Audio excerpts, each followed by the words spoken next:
افتتح سعادة الشيخ سعيد بن حمد السعدي نائب رئيس مجلس الشورى مراسم سحب قرعة مهرجان أبطال في الحياة الثاني الذي ستنظمه أكاديمية العلوي في 25 من يناير 2024 وبمشاركة 10 أكاديميات. هذه الأكاديميات حقيقة هي رافد مهم للكرة في ولاية السويق والكرة العمانية. نسأل الله لهم التوفيق بجهود شخصية بإرادة حقيقية من شباب الولاية. سنحقق إن شاء الله الإنجازات وسنرى أبناؤنا الأشبال يلعبوا في الأندية وفي المنتخب وإن شاء الله إلى العالمية. نسأل الله لكم التوفيق جميعا. شكرا للمنظمين، شكرا للقائمين، شكرا للداعمين، شكرا لكم جميعا. شهد مسرح نادي السويق الرياضي تفاصيل مراسم سحب القرعة بحضور ممثلي الأكاديميات المشاركة وعدد من الشخصيات الرياضية والإدارية بسلطنة عمان. أكيد الأكاديميات العشر المتواجدة في هذا المهرجان أتت على ضوء نظام معين وعلى ضوء شروط معينة. حقيقة أنا أتمنى التوفيق والنجاح في المهرجان إن شاء الله الثاني. العمل فيه كبير، العمل فيه جدا ضخم. أتمنى إن شاء الله ينال الاستحسان. بلا شك هذا المهرجان بيكون له إن شاء الله ضيوف من المملكة الأردنية الهاشمية، الجمهور الإسلامي الإيرانية إن شاء الله، وفي أهم بعد من دولة الإمارات العربية المتحدة. أتمنى إن شاء الله التوفيق للجميع، أتمنى التوفيق لجميع الأكاديميات، وإن شاء الله نطلع بهذا المهرجان الثاني بنفس ما كان المهرجان الأول وأفضل إن شاء الله. قسمت الفرق المشاركة على مجموعتين تلعب بنظام دور من دور واحد، يصعد الأول والثاني من كل مجموعة للنصف النهائي ثم للمباراة النهائية.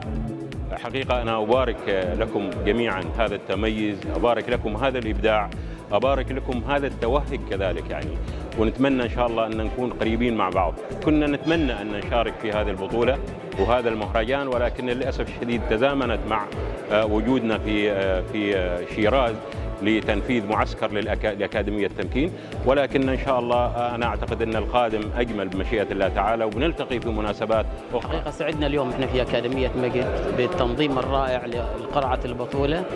حقيقة مثل هذه المهرجانات والملتقيات مفيدة جدا للاعبين الصغار للاعبين الواعدين في تنمية مواهبهم، صقلهم مواهبهم، وهو تجمع ممتاز يجمع معظم الأكاديميات اللي موجودة في مختلف المحافظات. شهد حفل سحب قرعة مهرجان أبطال في الحياة فقرات متنوعة ومختصرة تخلله تدشين أغنية المهرجان للفنان الصغير تركي السهي لتكون تعويضة المهرجان. سعيد بتدشين أغنية أبطال في الحياة. دائما مثل هذه البطولات تحتاج مثل هذه الأوبريتات تناقش فيها المبادئ والقيم، تحلي نفس الشيء بالروح الرياضية، وتكون نفس الشيء هوية وثيمة تصاحب الشباب في البطولة وتصاحبهم نفس الشيء في الأفراح والاحتفالات، وتكون نفس الشيء مرجع في حالة نفس الشيء يحتاجونه مثل كمونتاج، نفس الشيء اللاعبين لما تكون خلفية لهم. يحرص القائمون على تنظيم مهرجان أبطال في الحياة 2024 إلى تأكيد النجاح في نسخته الماضية. عبد العزيز الصالحي من مسرح نادي السويق الرياضي. أبطال في الحياة نجدد الأمل كي نثري الحياة، علينا بالعمل إصرار وكفاح، نمضي دون كلل، لا نهاب الرياح ولا نخشى الكسل. هيا نتنافس هيا كي نحيي